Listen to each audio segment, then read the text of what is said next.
Bonjour, ici Javan et bienvenue à Crémeuse ou Traditionnelle, votre émission où on analyse la couverture médiatique d'un sujet chaud de la grande salade de l'actualité.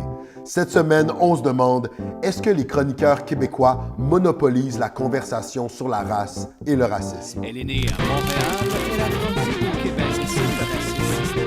Proche de l'identité, proche des valeurs.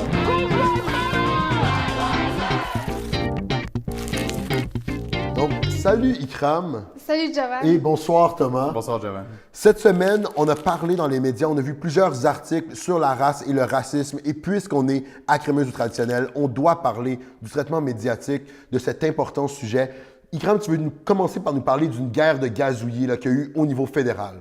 Oui, donc cette semaine, on a vu plusieurs députés du palier fédéral perdre quelques plumes sur Twitter. D'abord, en fait, l'annonce du budget par le ministre des Finances, Bill Morneau. Et en fait, ce budget qu'on a qualifié d'historique pour les communautés culturelles et racisées. Par la suite, ce qui a amené en fait Maxime Bernier à aller sur Twitter puis à dire que il fallait pas voir de race et que en fait, il a même repris une citation de Martin Luther King pour expliquer son propos. Donc ça, c'était la première étape. Deuxième étape, il y a une députée fédérale, Célina César Chavanez, qui lui a répondu et qui lui a dit d'aller regarder ses privilèges, donc en anglais « check your privileges », puis qu'en fait, le fait de ne pas voir de race, c'était un peu comme d'effacer toutes les souffrances, tous les problèmes que les communautés racisées vivent au Canada. Elle s'est même rétractée là, ensuite parce que ça s'est suivi vraiment une chicane en bonne et due forme. Puis elle s'est rétractée, elle s'est excusée. Là. Bien, devant l'ampleur que son tweet a amené à cause de l'expression « check your privileges », Célina a demandé des excuses publiques que Maxime Bernier a refusées. Et puis Thomas, de ton côté, plus près de nous au Québec, Exact. Lise Ravary a participé à un panel organisé par la CBC Exactement. sur la race et le racisme. Donc, les CBC, dans le fond, organisent à chaque année avec l'émission The Current des panels, des town halls en anglais, sur, dans le fond, beaucoup de questions, dans le fond, sociales. Cette année, c'est sur le racisme. Donc, au Québec, on parlait vraiment, dans le fond, des communautés non seulement racisées, mais aussi par rapport aux sentiments un peu différents que le Québec a avec sa propre communauté au Canada. Et Lise Ravary est invitée, dans le fond, pour parler du fait qu'en tant que Québécoise de souche, comme elle dit elle-même, c'est quoi, comment on vit le racisme et comment, dans le fond, le racisme s'explique dans ce qu'on Et là, elle s'est sentie seule, elle s'est sentie vraiment entourée de personnes Ben qui là, c'est étaient ça. Donc, là, hostiles. elle a tellement été frustrée par, dans le fond, ce town hall-là, par cette émission-là, qu'elle dit 2 articles. Dans le fond, elle écrit en disant qu'elle était la seule qui n'était pas justement issue de ces communautés-là, que le monde faisait le procès des Québécois, le procès même de l'homme blanc, si on peut dire, qu'il fallait toujours s'excuser des privilèges, dans le fond, qu'elle avait à se défendre envers ce panel qui était hostile, selon ses mots. Ouais. Donc, c'était assez Et intéressant. ces deux expériences-là ont amené beaucoup de journalistes, en fait plutôt de chroniqueurs, à écrire cette semaine. On va en parler dans l'analyse d'Ikram, mais avant, on va aller écouter justement un extrait de Lise Ravary à l'émission de Bernard Drinville qui nous parle de son expérience. Lise Ravary, bonjour. Bonjour. Écoute, raconte-nous ça parce que franchement, moi aussi, ça m'a stupéfié en lisant tes 2 chroniques. Je suis en état de choc et je suis en état de choc 2. Hein? Là, ça va, le choc est passé. J'étais la seule Québécoise, si on peut dire francophone de vieille souche, je ne sais plus comment l'appeler, Ouais. pour défendre la maisonnée, quoi. Et je me suis dit, j'avais une appréhension. Et j'avais raison. J'avais raison. C'était, comment dire, ça virait en procès. J'avais l'impression que je sais pas, j'avais l'impression que j'étais pas chez moi. Donc, on peut entendre dans cet extrait-là à quel point Lise Ravary a semblé marquée par son expérience au panel de la CBC. Ikram, tu as écouté cette entrevue-là, tu as aussi lu des chroniques qui ont été écrites à ce sujet-là, mais aussi par rapport à la guerre Twitter dont on a parlé plus tôt, et tu as fait une analyse comme à chaque semaine. Qu'est-ce que tu as remarqué?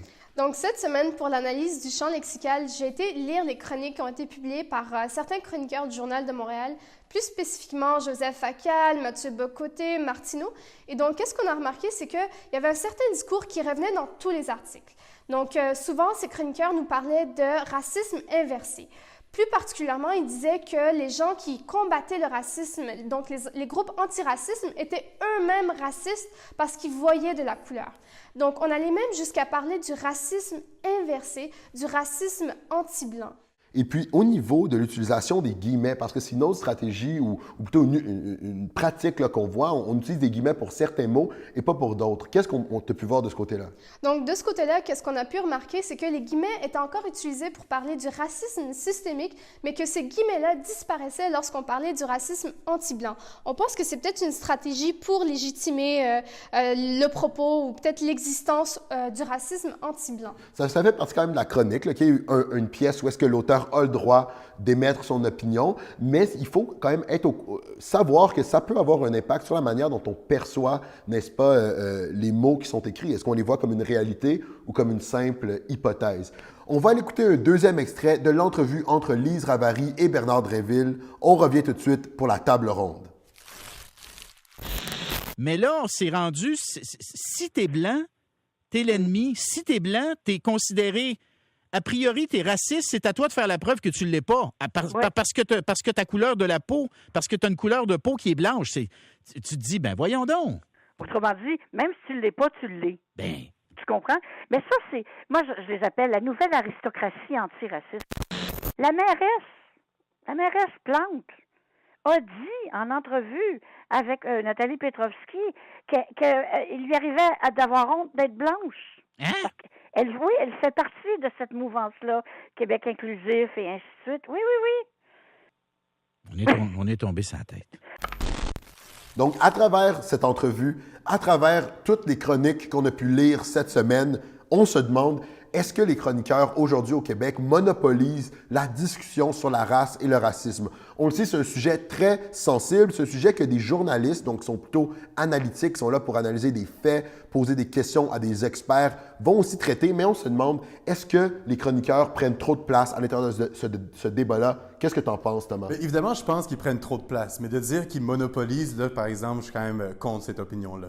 Dans le sens que c'est pas, par exemple, avec une chronique de Lise Ravary, une chronique de Joseph Facal, que vraiment il y a un empêchement pour un journaliste au Québec de parler en fond du sujet du racisme systémique, par exemple. Puis tu penses pas que ça ferait dérailler un peu le débat, le fait d'amener... C'est sûr que c'est une opinion qui est très, très populiste. Donc, évidemment que le débat peut être un peu déraillé, mais en même temps, c'est des questionnements qui se présentent dans la population en ce moment. Les gens se posent cette question-là. S'il veut écrire là-dessus, c'est son droit. Est-ce que le débat est déraillé pour autant? Peut-être un petit peu, mais pas autant à dire que c'est monopolisé. Moi, je pense pas ça. Puis, Ikram, est-ce que tu es d'accord avec l'analyse de Thomas? Non, pas vraiment, parce que je pense que, bien au contraire, la situation est inquiétante parce que là, qu'est-ce qu'on a vu cette semaine, c'est un déferlement d'articles qui étaient tous d'accord pour dire la même chose. Puis ça, c'est inquiétant parce que ça ne permet pas de voir l'autre côté de la médaille, qu'on soit d'accord ou non avec la problématique, qu'on soit d'accord ou non avec l'existence du racisme anti-blanc.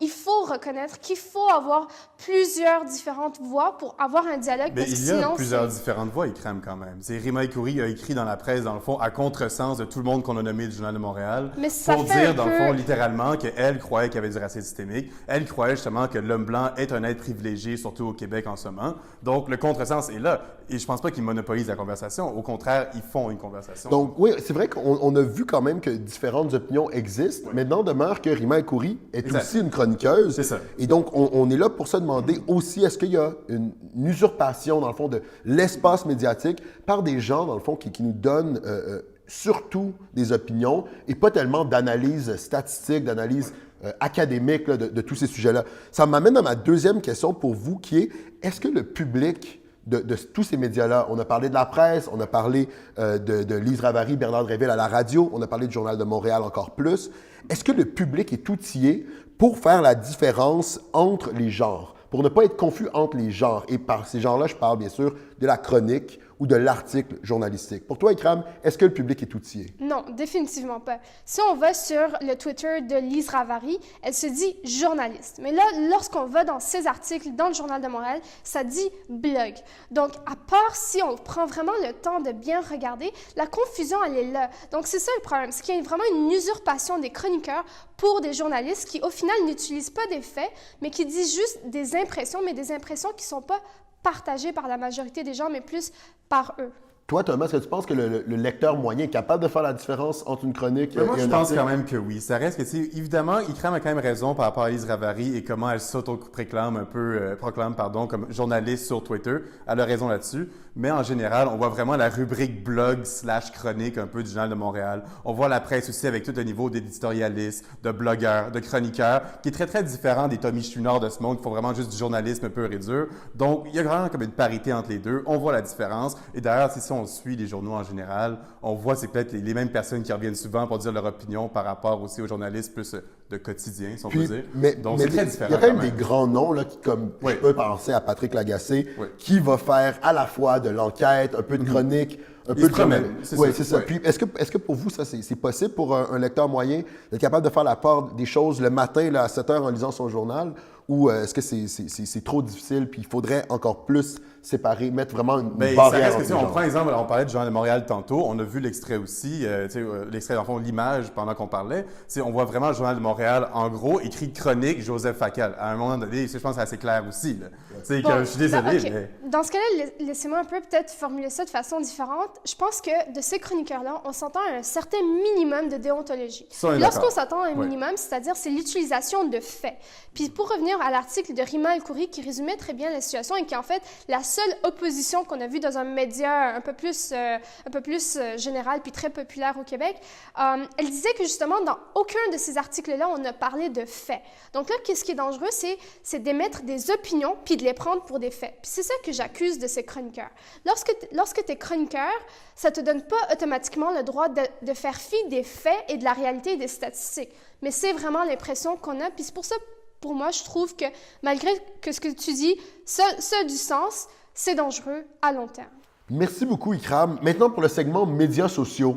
Thomas, qu'est-ce que tu as remarqué sur Facebook? Les gens se sentent attaqués, Javan. Vraiment, dans le fond, comme ils font le procès un peu de l'homme blanc contre eux, le procès, dans le fond, de leur dire, ben, t'es privilégié, t'es un peu comme à l'encontre de toutes les idées un peu racisées, t'as pas aidé les communautés, pourquoi toi, en tant qu'homme blanc, tu réalises pas ton privilège? Ça a frappé les gens. Ils ont Donc, pas aimé ça. les gens se sentent vraiment mis Ouais. en procès. Là. Exactement. Un peu...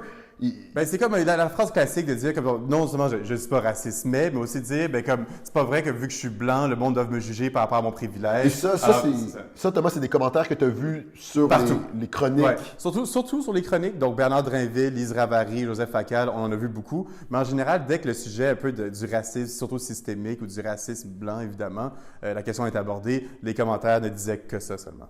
Parfait, Thomas. Et c'est déjà l'heure de terminer l'émission. Je vais finir en vous demandant comment vous avez trouvé cette semaine, généralement, le traitement médiatique des chroniqueurs. Est-ce que vous l'avez trouvé plutôt crémeux, c'est-à-dire ambitieux, un peu osé, peut-être même un peu trop, ou alors plutôt traditionnel, c'est-à-dire dans le statu quo, dans le confort? Pour toi, Thomas, cette semaine... C'était très traditionnel, je pense, Javan, comme semaine par rapport à ce sujet-là. C'est-à-dire que c'était du business as usual des médias. On prend un sujet populiste, on le targue, on prend comme d'habitude, statu quo. Toujours la même chose. Et pour toi, Ikram, crémeux ou traditionnel? Je vais aller avec la crémeuse parce que je pense que les médias ont été ambitieux. Ils ont voulu parler de quelque chose de nouveau, mais ils en ont trop fait. Et donc, je vous remercie vraiment d'avoir été avec nous cette semaine. On a parlé du rôle des chroniqueurs, mais aussi de l'importance de séparer les genres dans les médias parce que c'est très facile de se mêler entre le chroniqueur qui donne son avis et le journaliste qui est là pour analyser, pour apporter les faits. Merci beaucoup d'avoir été avec nous et on se retrouve la semaine prochaine pour un autre épisode de Crémeuse ou Traditionnelle. Elle est née à Montréal, elle a grandi au Québec. C'est ça, le racisme systémique. Prendre une identité, prendre tes valeurs.